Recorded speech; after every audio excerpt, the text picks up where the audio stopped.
오늘 말씀의 제목 같이 한번 우리 읽어보겠습니다. 진리가 너희를 자유롭게 하리라. 아멘.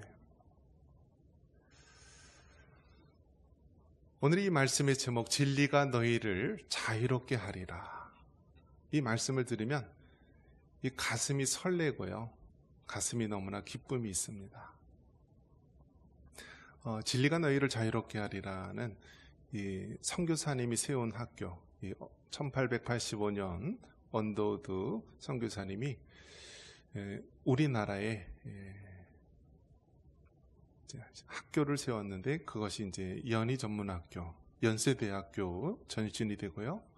그 학교를 세웠을 때 그 학교 교훈이 진리가 너희를 자유케 하리라라는 것이었습니다.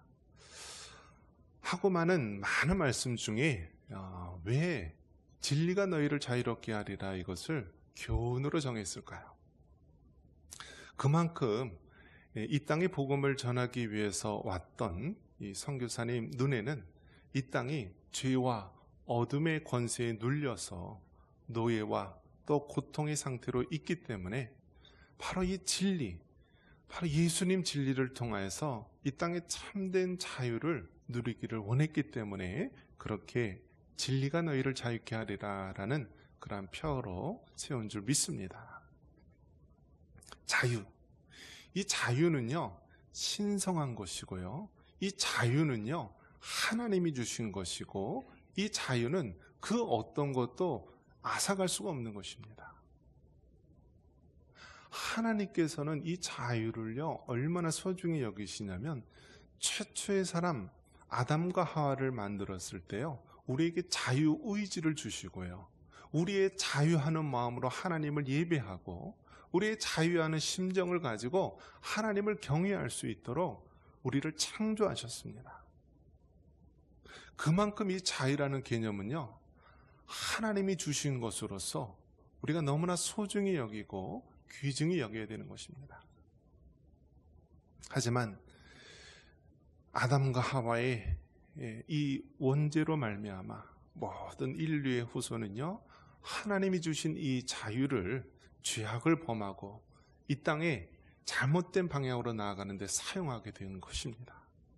그렇기 때문에 예수님을 믿는다라고 하는 것은 하나님이 주신 자유를 올바로 사용해서 하나님을 잘 섬기고 주께 영광 돌리는 것인 줄 믿습니다.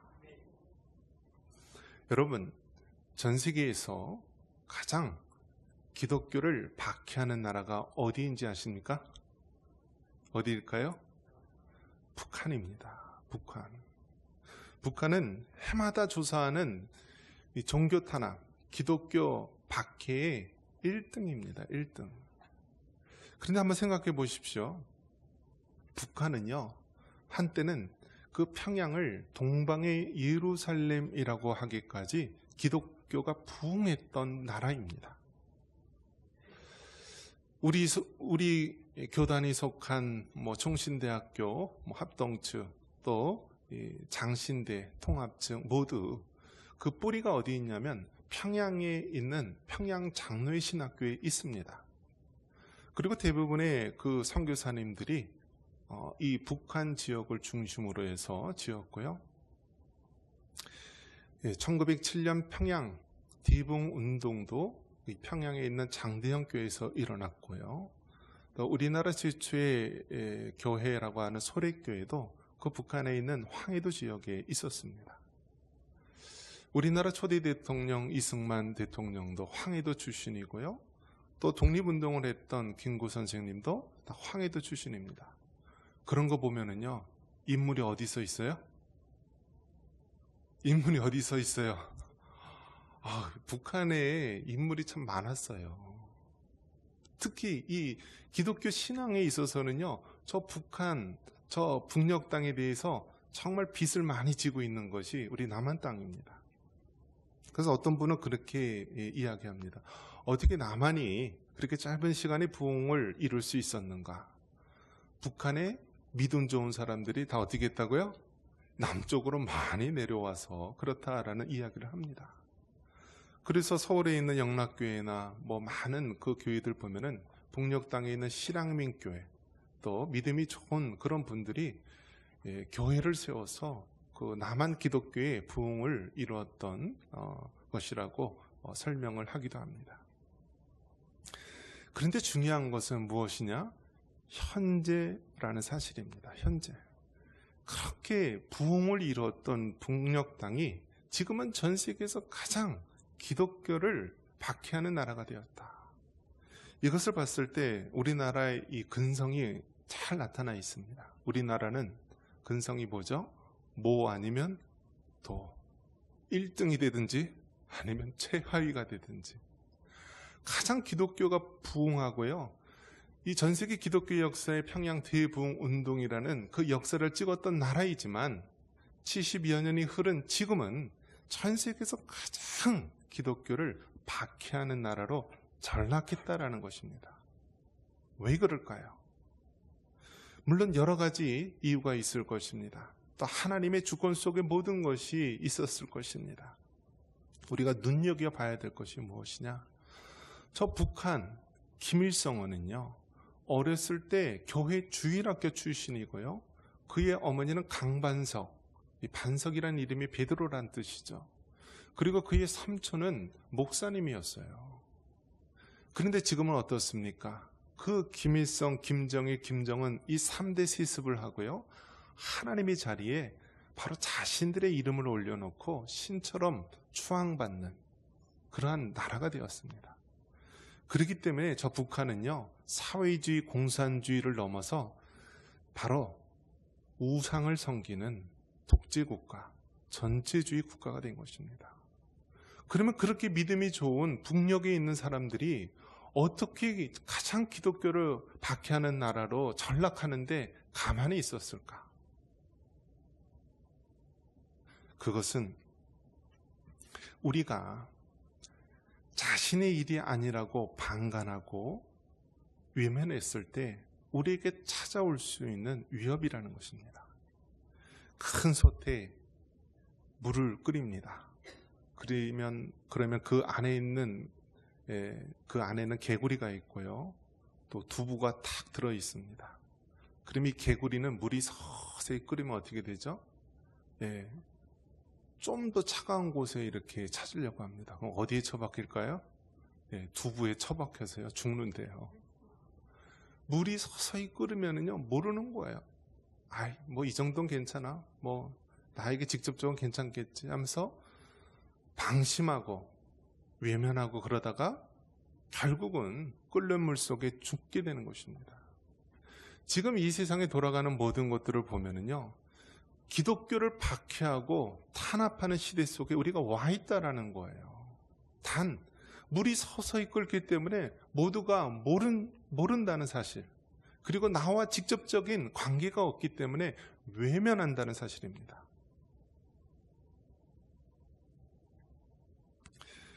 미국의 대통령과 한국의 대통령이 얼마 전에 만났는데요. 미국 대통령이 하는 말이 무엇입니까? 교회에 대한 탄압을 멈춰라 라고 말했습니다. 왜 그럴까요? 외국 사람들의 눈에 보기에, 우리나라의 복음을 전해준 그 미국이란 나라가 보기에 지금 돌아가는 상황이 교회를 박해하고 있다는 사실입니다. 6.25 전쟁 때에도 예배가 멈춘 적이 없었습니다. 그런데 어떤가요? 코로나 기간 2년여 동안에 유일하게 교회만 집합금지를 하게 되고요. 인원수를 10명이다 제한을 두면서요. 그 코로나 기간 동안에 사라진 교회가 1만 2천 개라고 합니다. 몇 개요? 1만 2천 개. 우리 남한에 있는 교회가 한 5만여 교회라고 합니다. 그러니 여러분, 얼마나 많은 교회가 사라졌습니까? 우리나라에서 전 세계에서도 가장 큰 여의도 순복음교회, 그 교회와 당회장, 그 집까지 압수수색을 하고요. 부산에 있는 세계로교회, 또 극동방송 김정한 목사님 다 구속영장 청구하고요. 그러니까 압수수색을 하고요. 이제는 더 나아가서 이제 9월 10일인가요? 그때는 부산 세기력교회 손현범 목사님 구속영장 청구를 심사한다라고 합니다. 교육감 보궐선거를 하는데 사전운동 혐의로 그렇게 했다라고 위법해서 구속영장 청구를 한다라고 합니다. 여러분, 지금 세계가 어떻게 돌아가냐면 교육을 책임지는 교육감이요, 학생 인권 조례라든지 아니면 동성애를 조장하는 일들을 서슴없이 행해서요, 우리의 아이들이요, 성 정체성이 무너집니다. 하나님께서 주신 남자와 여자라고 하는 고유의 성 전체성을 혼란스럽게 하고요, 남성과 여성 이외에 제3의 성이 있다라고 가르치는 시대가 된 것입니다. 그렇기 때문에 그 교육감이 동성애에 대해서 어떠한 생각을 가지고 있는지 확인하는 자리였고, 또 그것을 우리가 기독교인이라면 당연히 알아야 되는 부분인데, 그 모든 것을 가지고 이제는 탄압하는 시대가 된 것입니다. 이제 법으로 지금 우리나라가 전 세계에서 유일하게 동성애 금지, 차별금지법 반대, 이 모든 것들을 우리가 막아내고 있는데요, 만약에 그것이 무너진다면 모든 교회에서 하나님의 창조 질서를 어긴 동성애가 잘못됐다라고 외치게 되면은 이제는 교회가 수천만 원, 수억 원의 벌금을 내고요, 교회도 폐쇄되는 시대를 맞이하고 있는 것입니다. 이러한 가운데 우리는 한마디로 이 시대를 뭐라고 얘기할 수 있느냐? 진리 전쟁의 시대라고 말할 수 있습니다. 한번 따라해 볼까요? 진리 전쟁. 여러분, 지금 우리가 가만히 있지만은요, 전쟁 중이에요. 진리 전쟁. 무엇이 진리냐? 무엇이 참된 진리냐? 이것을 지금 우리가 그 한가운데 전쟁 한복판에 있는 것입니다. 지금 권력을 잡고 있는 사람들을 586 세대라고 합니다. 저도 그 끝자락에 포함이 되긴 하지만요, 나이는 50대, 60대 초반까지도 다 포함이 되겠죠. 80년대, 그러니까 80년대에서 89년까지 쭉 그 학번, 그 시대의 대학교를 다녔던 사람들. 586, 60년대, 60년생에서 69년, 하여튼 그 세대에 태어났던 인물들. 그 사람들이 권력을 잡고 있는데요, 문제는 무엇이냐? 그들이 자기들만 옳다라고 말하는 것입니다. 이전에 지켜왔던 우리의 고유의 것들을 다 무너뜨리고요, 자기들이 옳다, 하다못해 법까지도 바꾸려 하고요, 헌법조차도 바꾸려고 해서 자기들의 주장을 옳다고 하는 시대 가운데 있습니다. 이러한 시대 가운데서 여러분, 유일하게 이것이 잘못됐다고 외칠 수 있는 데가 어디 있겠습니까? 교회밖에 없습니다. 교회. 그런데 안타깝게도 여러분, 이제 교회도요, 이런 소리를 할 수가 없습니다. 왜요? 성도들의 귀에 즐거운 소리를 해야 되기 때문에 그러한 이야기를 하는데 어려움이 있다라는 거예요. 그래서 대형교회에서는 그런 이야기를 하기가 정말 힘든 상황 가운데 있습니다. 그렇다면 우리가 다시 한번 믿는 그리스도인으로서 진리전쟁의 한 폭판에서 최초의 선교사님이 우리나라에서 학교를 세우고 그 교훈을 진리가 너희를 자유롭게 하리라 라고 했을 때, 그때는 어둠의 권세가 우상 숭배와 또 세계 강대국의 지배 가운데 한가운데 있었던 그 진리전쟁 가운데서 진리가 너희를 자유케 하리라 라는 그 말을 선포했는데, 70여 년이 지난 지금 우리가 다시 한번 이 요한복음 8장에 나오는 진리가 너희를 자유롭게 하리라 라는 이 말씀을 다시 한번 우리가 마음에 새기고 이 진리전쟁에 오직 예수님을 인하여서 승리할 수 있는 여러분 되시길 주님의 이름으로 축원합니다. 마지막 때 진리전쟁 속에서 우리는 무엇을 알아야 됩니까? 그것은 죄를 범하는 자마다 모두 죄의 종이다 라고 말합니다. 우리 34절 같이 한번 읽겠습니다. 34절입니다. 예수께서 대답하시되 진실로 진실로 너에게 이르노니 죄를 범하는 자마다 죄의 종이라.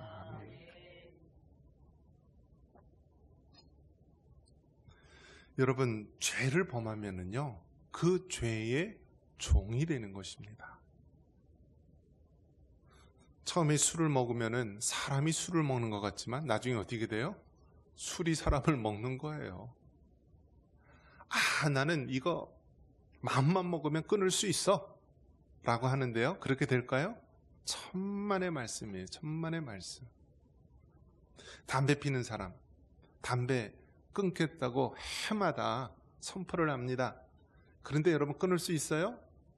하나님 은혜가 아니면 못 끊어요. 담배 냄새가 구수하게 느껴지면 끊을 수 있을까요? 못 끊어요. 그 소주가 달달하게 느껴지는데 끊을 수 있어요? 못 끊어요. 하나님 은혜가 있어야 되는 거예요. 이 세상 모든 것들이요, 여러분, 다 우리 주변에 있는 것들을 보면은 사람의 힘으로 우리가 조절할 수가 없고 끊을 수가 없어요. 그러한 것들을 뭐라고 얘기하냐면 중독이라고 합니다. 중독. 한번 따라해 볼까요? 중독. 그래서 세상에 있는 것들이 중독이 있는데 물질 중독이 있고요, 어떤 또 도박 중독과 같은 그러한 것들도 있는데요, 이것은 중독은 내가 그것을 컨트롤하고 조절할 수 있는 것이 아니다라는 거예요. 그래서 이것을 그것을 취했을 때 느끼는 환희와 또 어떤 그러한 기쁨을 누리기 위해서는요, 자꾸 양을 늘려야 된다라는 거예요. 양을. 처음에는 술 반잔만 먹어도 취했던 사람이 한 병, 두 병, 나중에는 귓짝으로 갖다 놓고 밤새도록 마시면서 자꾸 양을 늘려요. 그리고 그걸 끊으면 어떻게 돼요? 금단 현상에 의해서요, 완전히 정상적인 생활을 못하는 거예요. 죄를 범하는 자마다 죄의 종이다. 이 종이란 말은 약합니다. 노예라고 표현하는 것이 더 맞습니다. 노예는 어떤가요? 완전히 그것에 꼼짝 못하게 생명까지도 맡기는 것이 노예 상태 아닙니까? 우리가 어떤 것에 중독이 된다라고 한다면 그것에 노예가 되는 거예요. 내 의지로 할 수 있는 것이 없다라는 거예요. 그 양을 늘려야 되고, 또 이것을 끊었을 때는 심한 금단 현상의 고통을 겪는 거예요. 이것이 지금 이 세상 돌아가는 이치입니다. 지금 온 국민 손에 뭐가 들려져 있죠? 뭐가 들려져 있어요? 스마트폰이죠. 그러면 지금 어떤 현상이 나타났을까요?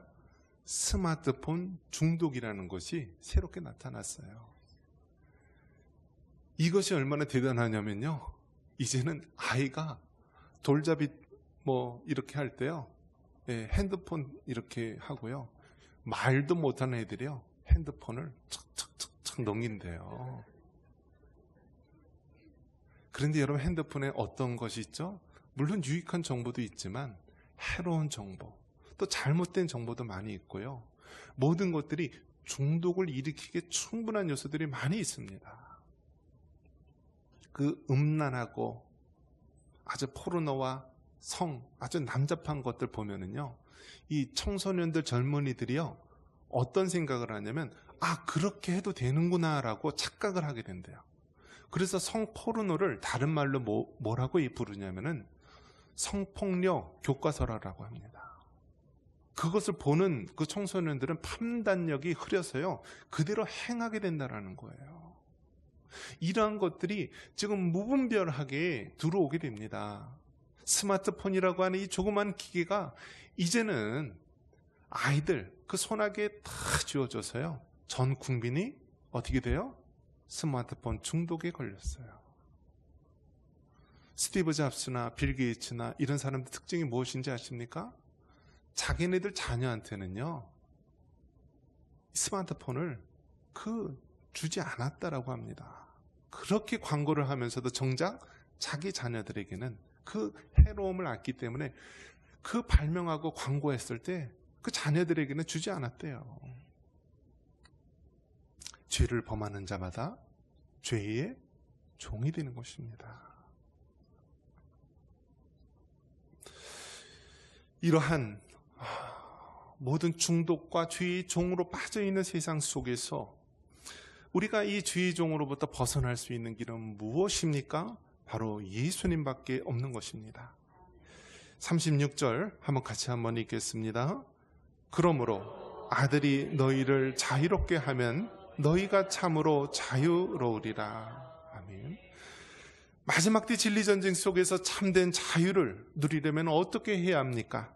바로 예수님을 통하여서 참된 자유를 누릴 수가 있는 것입니다. 아들이 너희를 자유롭게 한다라는 거예요. 죄의 종이 되고 죄의 노예가 되고 어떤 물질의 중독이 되고 어떤 도박의 중독이 되고 세상 쾌락의 중독이 되는데 이것을 사람의 힘으로는 끊을 수 없다라는 거예요. 그런데 아들을 통하여서 우리는 그 모든 종의 상태에서 구원을 받을 수 있는 것입니다. 요한복음 14장 6절에 예수께서 이르시되 내가 곧 길이요 진리요 생명이니 나로 말미암지 않고는 아버지께로 올 자가 없느니라. 예수님께서 뭐라고 말씀하셨습니까? 내가 곧 길이요 진리요 생명이라고 말하고 있습니다. 진리가 누구라고요? 예수님이라는 거예요. 진리의 말씀이 뭐예요? 바로 예수님의 말씀, 하나님의 말씀이라는 거예요. 진리의 삶이 무엇이에요? 바로 예수님의 삶을 따라가는 것, 그것이 바로 진리의 삶인 것입니다. 아무리 우리가 세상 죄된 것들을 끊으려 할지라도요, 끊을 수가 없어요. 어떤 분은 그런 얘기를 해요. 술 끊으면 교회 오겠습니다. 담배 끊으면 교회 오겠습니다. 그런데요, 그렇게 할 수가 없어요. 사람은 죄성을 가진 연약한 존재이기 때문에 사람의 힘으로 할 수가 없어요. 하지만 우리가 예수님을 구주로 믿고 하나님의 성령이 우리 안에 충만히 거하게 되면은요, 바로 그 예수님의 능력으로 우리가 그 죄의 고리를 끊고 참된 자유를 누리게 될 수 있습니다. 구약 성경에 보면은 희년이라는 것이 나옵니다. 출애굽기 25장 10절에 우리 한번 같이 읽어볼까요? 너희는 50년째 해를 거룩하게 하여 그 땅에 있는 모든 주민을 위하여 자유를 공포하라. 이 해는 너희에게 희년이니 너희는 각각 자기의 소유지로 돌아가며 각각 자기의 가족에게로 돌아갈지어다. 구약 성경에 희년이라는 것이 나오는데 매 7년마다 안식년이라고 하고요. 이 7년, 77이 49, 그래서 이 안식년이 7번 지나고 그 50년째 될 때 희년, 기쁨의 해라고 이야기합니다. 이때요, 모든 노예들이 해방이 되고요. 또 뭐 어떤 빚이나 이런 것들을 탕감해주고 조상들로부터 물려받던 땅도 돌려받을 수 있는 희년, 기쁨의 해입니다.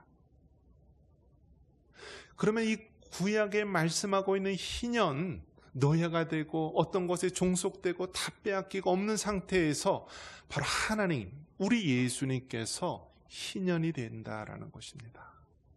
희년을 통하여 우리가 잃었던 것, 노예되었던 상태에서 해방이 되고 자유를 얻듯이 바로 예수님을 통하여서 죄의 노예가 되고 구속이 된 우리의 상태에서 참된 희망을 주고요, 자유의 몸을 허락해 주는 것입니다. 여러분, 오직 예수님만이 우리의 길이요 진리요 생명이 됨을 잊지 않으시기 바랍니다. 그렇다면 여러분, 우리 예수님 믿는 자들은 바로 진리가 되고 생명이 되신 예수님을 우리가 늘 품고 사는 사람인데 우리만 담고 있어서 되겠습니까?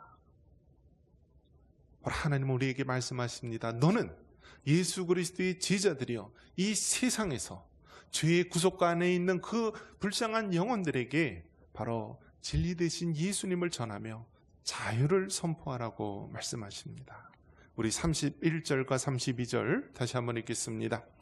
그러므로 예수께서 자기를 믿은 유대인들에게 이르시되 너희가 내 말에 거하면 참으로 네 제자가 되고 진리를 알지니 진리가 너희를 자유롭게 하리라.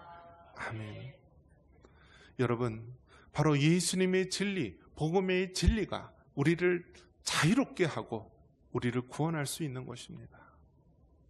1885년 언더우드 선교사님이 이 조선이라고 하는 땅에 왔을 때요, 5,000년 동안 어둠 가운데 있었던 민족입니다. 1,000년 동안 중국의 지배를 받아왔고 몽고의 100년 동안 지배를 받아서 제주도 땅까지 다 빼앗겨서 말을 키우는 곳이 되었고요, 일본에게는 36년 동안 식민지 백성으로서 말과 언어 문화까지도 다 빼앗긴 상태에 있었던 민족 아닙니까? 이러한 가난하고 한많은 민족에 바로 예수님의 복음이 140년 이 땅에 심어지게 되면서 바로 이 나라 민족, 죄의 노예로 있었던 이 나라 민족이 자유의 나라, 자유의 민족이 된 것입니다. 그런데 지금은 어떻습니까? 이제는 세상 죄악의 물결로부터 우리를 노예로 삼으려고 하고 있습니다. 이제는 어떻습니까? 정말 이 세속주의에 물든 저 악한 세상의 무리들이요, 이제는 바른 소리를 하는 하나님의 교회를 핍박하고요, 하나님의 창조 질서를 파괴하고 동성애를 조장하면서 우리의 젊은이들을 헬지옥, 지옥과 같은 이 나라로 만들고 있지는 않습니까? 이러한 시대에 여러분, 우리가 어떻게 이 나라, 이 민족을, 이 대한민국을 위해서 우리가 살아가야 됩니까? 다시 한번 진리 되신 예수님, 우리에게 참된 자유를 주는 예수님을 우리가 선포하며 그 말씀대로 실천하며 살아가야 될 줄 믿습니다.